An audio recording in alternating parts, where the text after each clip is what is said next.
আসসালামু আলাইকুম। আমি মেহরাব হোসেন। আমি একজন খণ্ডকালীন নেটওয়ার্কার। এটাই আমার পরিচয়।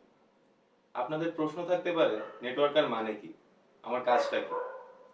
তো আজকে আমার এই ভিডিওর মূল বিষয় এটাই। আমার কাজটা কি এবং এই কাজের বিবরণ। নেটওয়ার্কার বলতে আমি বুঝিয়েছি আমি নেটওয়ার্ক মার্কেটিং এ কাজ করছি। আক্ষরিক অর্থে নেটওয়ার্ক মার্কেটিং বলতে বোঝায় একটি জালের মাধ্যমে প্রচারণা। একটু ভেঙে বললে অনেক মানুষ পরস্পর সংযুক্ত হয়ে প্রচার কাজটি করা। নেটওয়ার্ক মার্কেটিংকে মানুষ অনেক নামেই চেনে, সেগুলো বললে হয়তো বিষয়টি আপনাদের কাছে একটু স্পষ্ট হবে। একে নেটওয়ার্ক মার্কেটিং, ডিরেক্ট সেলিং এবং মাল্টি লেভেল মার্কেটিং তথা এমএলএম এই তিনটি নামেই জানা যায়। এবার জেনে নিই নেটওয়ার্ক মার্কেটিং এর মূল সংজ্ঞা। নেটওয়ার্ক মার্কেটিং এমন একটি বিজনেস মডেল যেখানে ডিস্ট্রিবিউটাররা স্বাধীনভাবে একটি কোম্পানির পণ্য বা সার্ভিস বিক্রয় করে। এক্ষেত্রে তারা কোম্পানি থেকে পণ্য কিনে এবং তা অন্যদের কাছে বিক্রয় করে। তারা তাদের নিজস্ব সেলের পাশাপাশি কর্মী নিয়োগ দিয়েও ইনকাম করে।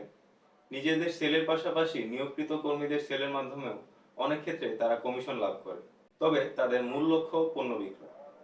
এবার সংক্ষেপে জেনে নিই নেটওয়ার্ক মার্কেটিং এর ইতিহাস। নেটওয়ার্ক মার্কেটিং বা মাল্টি লেভেল মার্কেটিং 19 শতকে তার যাত্রা শুরু করেছিল। এটি শুরু হয়েছিল ডিরেক্ট সেলিং মডেল হিসেবে এবং বর্তমানে এটি একটি বৈশ্বিক শিল্পে পরিণত হয়েছে, যার বার্ষিক আয় বিলিয়ন ডলারে পৌঁছেছে। 1934 সালে কার্ল রিনবার্গ দ্বারা প্রতিষ্ঠিত ক্যালিফোর্নিয়া ভিটামিন কোম্পানি, যা বর্তমানে নিউট্রিলাইট নামে পরিচিত, উক্ত কোম্পানির হাত ধরেই নেটওয়ার্ক মার্কেটিং এর যাত্রা শুরু হয়েছিল। একে প্রথম নেটওয়ার্ক মার্কেটিং কোম্পানি বলে গণ্য করা হয়। পরবর্তীতে নিউট্রিলাইটের প্রাক্তন ডিস্ট্রিবিউটর রিচ ডেভাস এবং জে ভান এন্ডেল 1959 সালে অ্যামওয়ে প্রতিষ্ঠা করে। তারা মাল্টিলেভেল কমিশন স্ট্রাকচার চালু করে।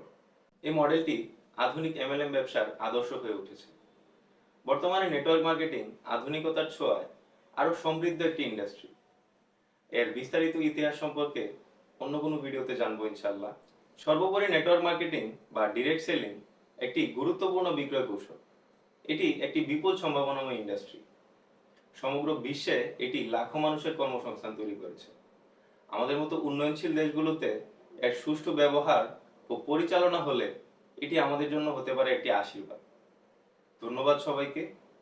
আমার ভিডিওটি যদি তথ্যবহুল মনে হয়ে থাকে তাহলে অবশ্যই আমাকে ফলো করুন। ভবিষ্যতে আরো এমন ভিডিও চাইলে আমার পাশে থাকুন। আসসালামু আলাইকুম।